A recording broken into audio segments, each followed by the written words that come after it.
ललितपुर में बदमाशों ने घर में घुसकर डबल मर्डर की वारदात को अंजाम दिया और इसके बाद में डाका डालकर शातिरों ने मां बेटी की हत्या करने के बाद पति को बंधक बनाकर खूब पिटाई की। शातिर कैश और जेवर लेकर भाग गए। इस घटना से आसपास हड़कंप मच गया। नकाबपोश शातिरों की संख्या 6 से ज्यादा बताई जा रही है। फिलहाल पुलिस पूरे मामले को लेकर जांच कर रही है। सदर कोतवाली के चांदमारी इलाके की ये घटना है। तो खबर ललितपुर से सामने आई है, जहां पर बदमाश पहले तो घर में घुसते हैं, उसके बाद में डबल मर्डर की वारदात को अंजाम देकर फरार हो जाते हैं। शातिरों ने डाका भी डाला। शातिरों ने मां बेटी की हत्या करने के बाद में पति को बंधक बनाकर खूब पिटाई की और उसके बाद में कैश और जेवर लेकर फरार हो गए। इस पूरी घटना की बाद में आसपास के इलाके में हड़कंप मच गया है। नकाबपोश शातिरों की संख्या 6 से ज्यादा बताई जा रही है। फिलहाल पुलिस पूरे मामले को लेकर जांच पड़ताल कर रही है। तो ये तस्वीरें भी आपको दिखा रहे हैं। पुलिस बल मौके पर पहुंचा, उसके बाद में अब पूरे मामले को लेकर जांच शुरू कर दी गई है।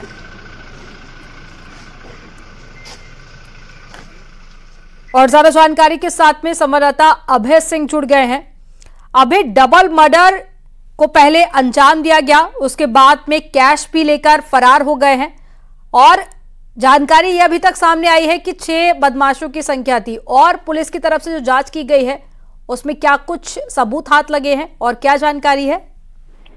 जी बिल्कुल, मैं बता देना चाहता हूं कि यह सदर कोतवाली के चांदमारी इलाके की पूरी घटना है। यहां रात्रि में आधा दर्जन नकाबपोश बदमाशों ने घर में घुसकर न केवल मां बेटी की हत्या की बल्कि पति की भी बंधक बनाकर बुरी तरह पिटाई की। इसके बाद बदमाश घर में रखा नकदी और जेवर लूट के ले गए। फिलहाल में जो पति है वो उसकी हालत गंभीर है, उसको जिला अस्पताल में भर्ती कराया गया है। और घटना की सूचना मिलने के बाद ललितपुर के एसपी मोहम्मद मुश्ताक और तमाम जो अधिकारी हैं वो उन्होंने मौके पर पहुंचकर वहां जो उनके पड़ोसी हैं और भी लोग हैं उनसे बातचीत की है।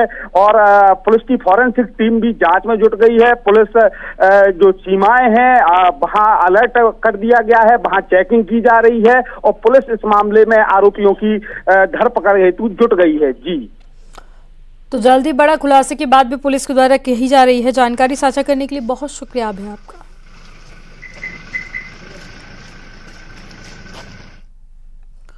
सोनभद्र में 3 शातिरों को नमामि गंगे योजना के पाइप चोरी करते हुए पकड़ा गया।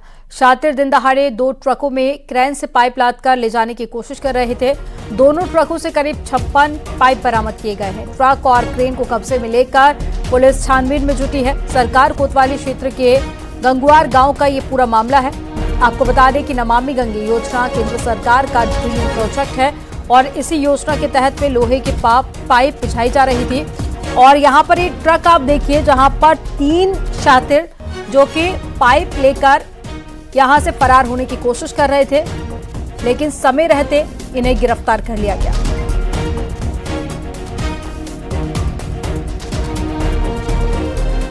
माफिया मुख्तार के भाई और बहुजन समाज पार्टी के पूर्व सांसद अफजाल अंसारी की बेटी की शादी में समाजवादी पार्टी के मुखिया अखिलेश यादव पहुंचे। अफजाल अंसारी की बेटी नूरिया अंसारी की शादी अली से गुरुवार को राजधानी लखनऊ के एक होटल में हुई है और इस शादी में समाजवादी पार्टी के कई दिग्गजों ने शिरकत की। अखिलेश के शादी में पहुंचने को लेकर सियासी कयासबाजी शुरू हो गई है। ऐसे में कयास लगाए जा रहे हैं कि क्या अगला लोकसभा चुनाव अफजाल गाजीपुर से एसपी के टिकट पर ही लड़ेंगे। साल 2019 में हुए लोकसभा चुनाव के दौरान समाजवादी पार्टी और बहुजन समाज पार्टी ने एक साथ मिलकर चुनाव लड़ा था, जिसमें गाजीपुर की सीट बहुजन समाज पार्टी के खाते में आई थी और अफजाल अंसारी यहां से चुनाव जीते थे। हालांकि पिछले साल गैंगस्टर केस में कोर्ट ने उन्हें 4 साल की सजा दी है, जिसके बाद में उनके सांसदी चली गई है।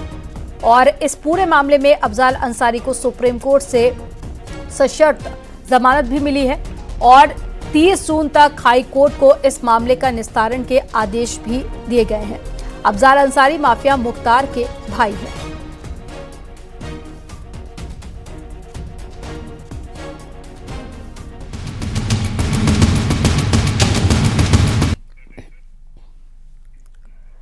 लोकसभा चुनाव को लेकर सभी दल जोर शोर से तैयारियों में जुट गए हैं।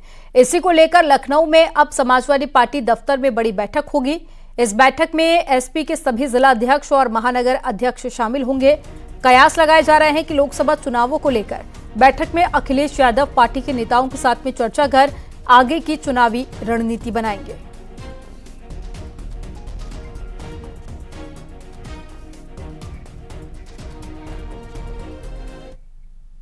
उधर कांग्रेस ने भी यूपी में लोकसभा चुनाव की तैयारियां तेज कर दी है। इंडिया गठबंधन में सीटों के बंटवारे को लेकर फंसे पेच के बीच में कांग्रेस ने तैयारी शुरू कर दी है। कांग्रेस ने यूपी की सभी 80 लोकसभा सीटों पर चुनाव की तैयारी शुरू की। एआईसीसी ने 80 लोकसभा सीटों के प्रभारियों की सूची भी जारी कर दी है। सीटों के बंटवारे को लेकर बात न बनने पर कांग्रेस सभी सीटों पर अकेले चुनाव लड़ सकती है।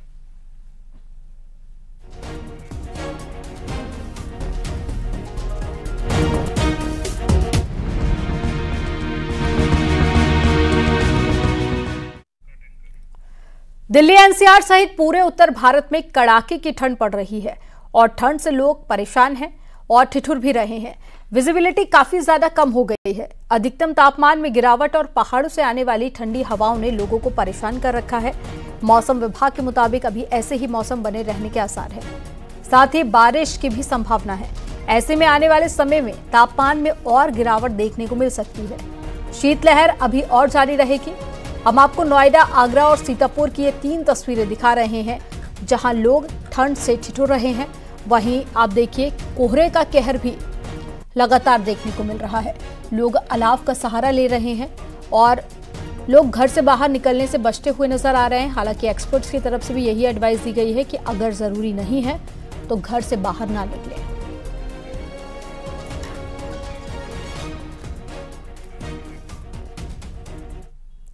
दिल्ली एनसीआर सहित पूरा उत्तर भारत भीषण ठंड की चपेट में है। दिल्ली में न्यूनतम तापमान 13 डिग्री सेल्सियस है। मौसम विभाग ने आज कुछ राहत मिलने की संभावना जताई है। हालांकि घना कोहरा अभी भी बना हुआ है। आने वाले दिनों में बूंदाबांदी के बाद में तापमान में फिर से गिरावट का अनुमान है।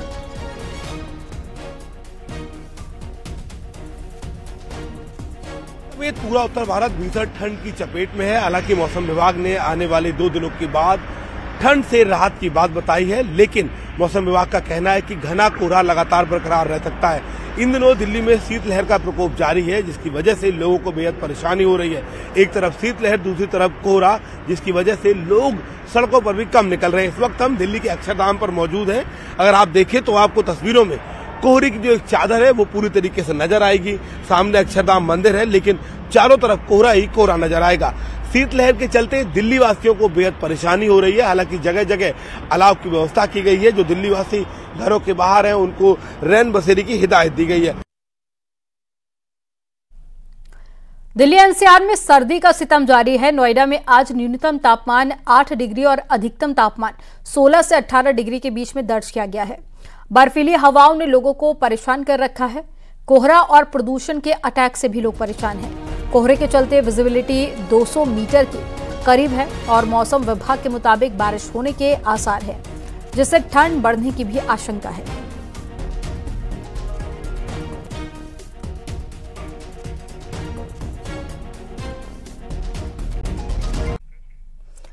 पीएम मोदी आज विकसित भारत संकल्प यात्रा के लाभार्थियों से संवाद करेंगे। वीडियो कॉन्फ्रेंसिंग के जरिए प्रधानमंत्री मोदी बातचीत करेंगे। इस कार्यक्रम में डिप्टी सीएम ब्रजेश पाठक, राज्यसभा सांसद डॉक्टर दिनेश शर्मा भी मौजूद रहेंगे। बीजेपी नेता एलईडी स्क्रीन पर प्रधानमंत्री का लाइव संबोधन सुनेंगे। तो सुबह 11:30 बजे ये कार्यक्रम होगा, जब प्रधानमंत्री नरेंद्र मोदी लोगों से बातचीत करेंगे, लाभार्थियों से संवाद करेंगे।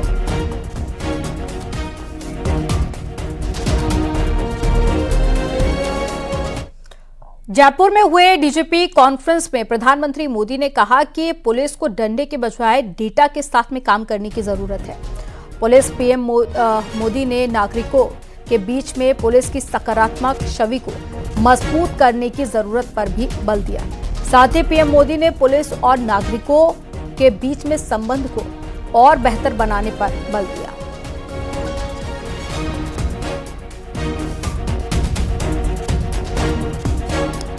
भारत की दो टूक के बाद में मालदीव ने प्रधानमंत्री मोदी के खिलाफ आपत्तिजनक टिप्पणी करने वाले अपने तीनों मंत्रियों को सस्पेंड कर दिया है। इस पूरे मामले पर न्यूज 18 इंडिया से एक्सक्लूसिव बातचीत में मालदीव के पूर्व उपराष्ट्रपति अहमद अदीब ने अपने देश के मंत्रियों की तरफ से इस पूरे विवाद पर माफी मांगी और प्रधानमंत्री मोदी को वर्ल्ड लीडर भी बताया। मालदीव के इन तीनों मंत्रियों ने पीएम के लक्षद्वीप दौरे से जो तस्वीरें सामने आई थी उसे शेयर करने पर सोशल मीडिया प्लेटफॉर्म एक्स पर उनके बारे में अपमानजनक ट्वीट किया था और इस पर भारत ने मालदीव से नाराजगी जाहिर की थी और भारत के दबाव में मालदीव को अपने ही मंत्रियों के खिलाफ एक्शन लेने के लिए मजबूर होना पड़ा।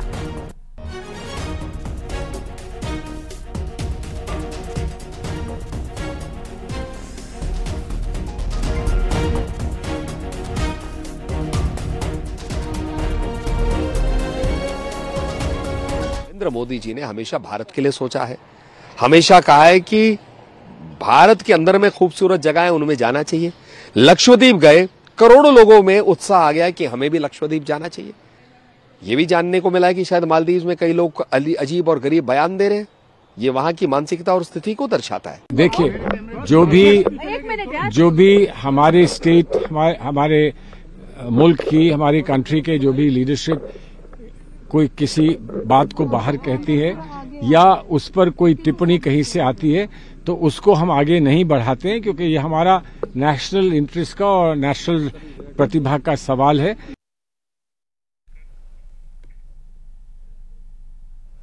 और मालदीव की मंत्री के बयान के बाद में भारत के आम लोग ही नहीं बल्कि सेलिब्रिटी भी गुस्से में है। सलमान खान ने सोशल मीडिया पर लक्षद्वीप गए प्रधानमंत्री की तारीफ की। वहीं अक्षय कुमार ने सोशल मीडिया पोस्ट पर लिखा कि मालदीव में भारत से सबसे ज्यादा पर्यटक जाते हैं, ऐसे में मालदीव की मंत्री को गरिमा का ख्याल रखना चाहिए। इसके साथ ही बॉलीवुड अभिनेता जॉन इब्राहिम ने भी सोशल मीडिया पर लक्षद्वीप की तस्वीरें शेयर करते हुए अतिथि देवो भव लिखा।